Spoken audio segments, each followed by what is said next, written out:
It's a Rodfather 916. I was watching something on some channel talking about Oakland and how gentrification in Oakland and other cities have had an adverse um, effect on the black people, or in some cases the Mexicans who lived in the neighborhood. And I just reminded me how old I am, man. I'm 67 years old.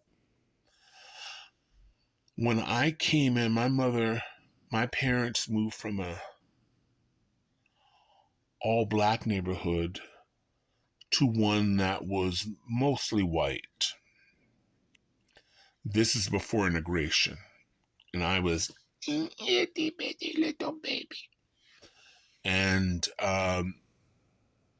within a year or two of them moving to the neighborhood, this neighborhood went from all white to black. Because change is difficult, and it doesn't help when you're not exposed to someone of a different background. So years later, after I moved away from that neighborhood and went on my own and lived in another state across country, that neighborhood changed from all black to Mexicans. And the black people didn't like it. You hear like these Mexicans are coming in and they're doing all this. And of course they have it easier than us. And that's one of the great myths. Everybody's had it easier than the other group. And today that neighborhood is becoming white. And I am sure, like the whites before them, followed by the blacks, you have Mexican families and a few blacks going, these whites are taking over. It's just a part of the natural order thing is change.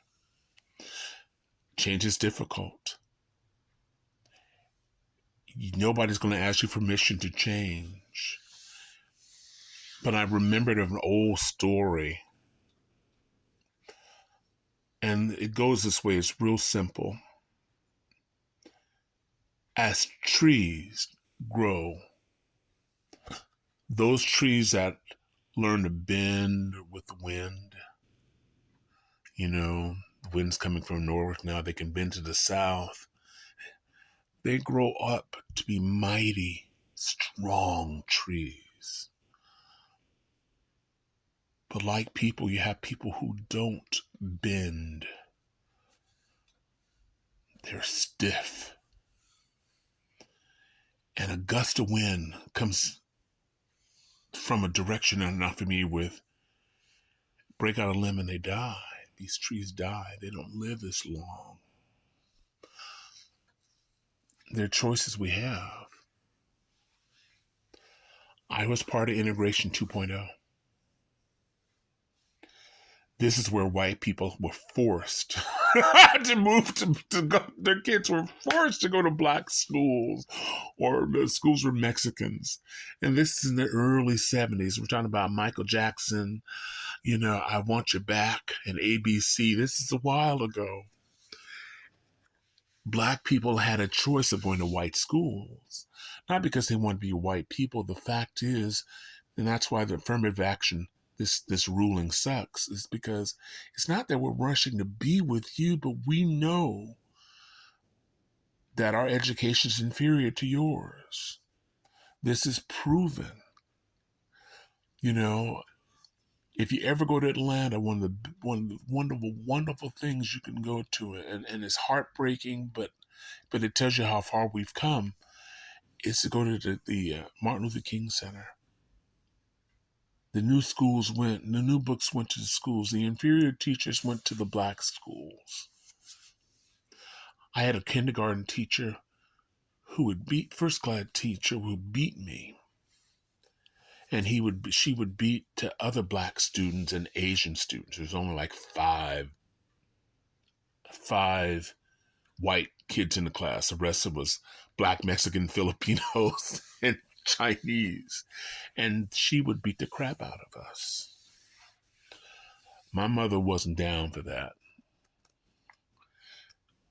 My mother said, "You hit my son, I'm going to hit you.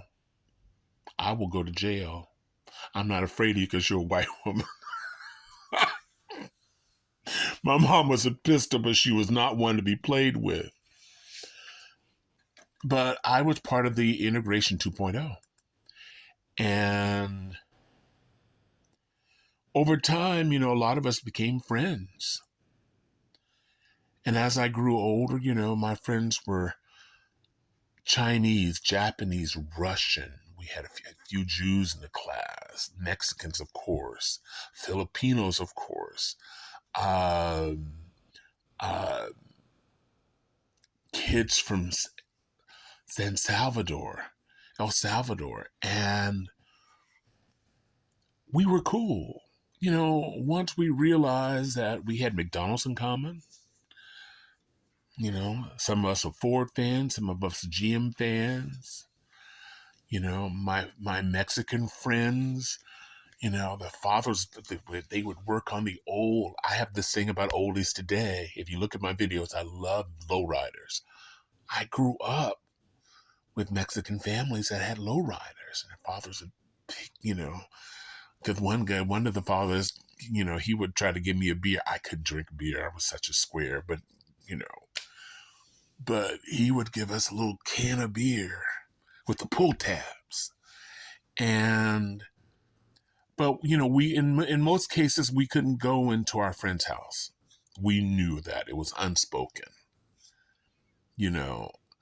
I remember my first experience. My parents interviewed me, and someone, what wasn't a parent, I think it was a cousin, said, "Well, did they call you nigger?" And I went, "No." But we knew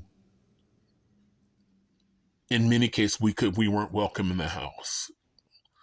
No one was hostile to us, but I did have one friend, and his father said, "If I saw you with anybody other than a white boy, another white person, I'm gonna beat your ass."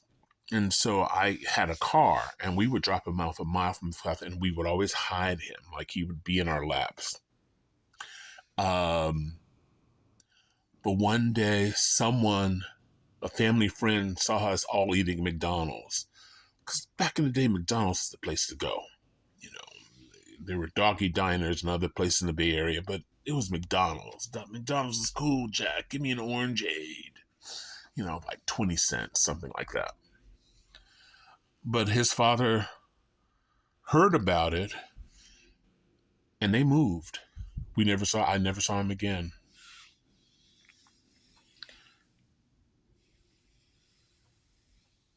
We all, I've been exposed to a lot of people all my life, and I wouldn't have another way. I can't ever imagine living in a black neighborhood, and I love being black. I've been black. I'm always going to be black. But I don't want to live in a white neighborhood either, or Mexican neighborhood. I like an integrated neighborhood. I like the exposure of being around different people. It's different. You may work with a person of a different color, but there's another layer when you're socializing. And you become protective of each other. It wasn't like you're the white guy or you're the black guy. This is my friend over here. Rodfather's my friend, man. Rodfather's cool. Can't mess with Rodfather.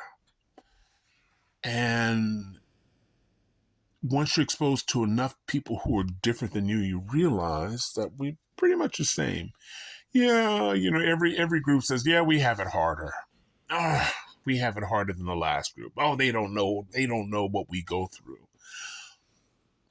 If you are non-white, there's a little bit of truth to that. A lot of truth to that.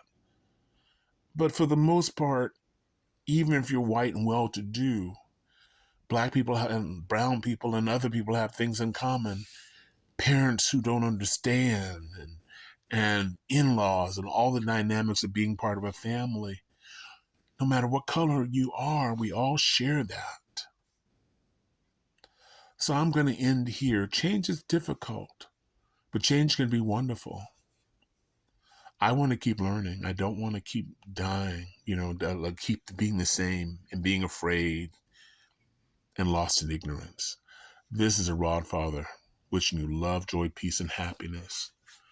Thank you a lot. The world's a wonderful place. It's also tough right now. But if you look forward, you can find beauty. Just a thought. Thanks for watching. Bye now.